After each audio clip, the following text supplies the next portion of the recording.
Les Zimbabwéens se rendent aux urnes mercredi à la faveur du double scrutin législatif et présidentiel.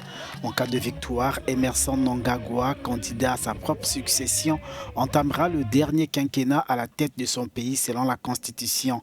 Mais dans son cercle, la tentation du troisième mandat est grande. Vous avez quelqu'un qui a été la doublure politique de Robert Mugabe, donc toutes les choses négatives que vous pouvez dire sur la politique zimbabwéenne. Mnangagwa a grandi avec ce système et maintenant qu'il est au pouvoir et qu'il a l'armée, il va utiliser les mêmes mauvaises tactiques pour s'accrocher et rester au pouvoir.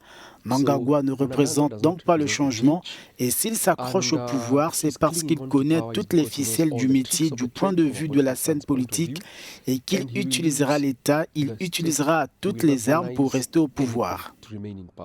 6 ans après son arrivée au pouvoir, le tombeur de Robert Mugabe peine à remettre sur les rails l'économie du Zimbabwe sous sanctions occidentales depuis 2 décennies.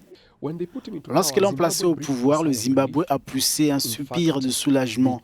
En fait, l'économie semblait évoluer. Certaines sanctions semblaient devoir être levées, mais le changement que le Zimbabwe attend sur le plan économique, on dit qu'il s'agit d'un changement macroéconomique à long terme. Il faudra attendre la fin du mandat de Mnangagwa pour effacer une partie des dégâts économiques que le Zimbabwe a subis.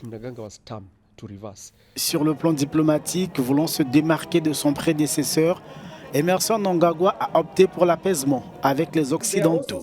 Il y a des choses qui ont changé, en particulier un temps réconciliateur et moins conflictuel. Mugabe était connu pour sa rhétorique de confrontation. Gardez votre Grande-Bretagne, je garderai mon Zimbabwe. Le Zimbabwe ne sera jamais une colonie. Et il a même transformé toute une élection en un scrutin anti-Blair. Ce type de rhétorique a donc disparu. Mnangagwa s'occupe de consolider son pouvoir plutôt que de se quereller sur la scène politique mondiale comme c'était le cas avec Mugabe.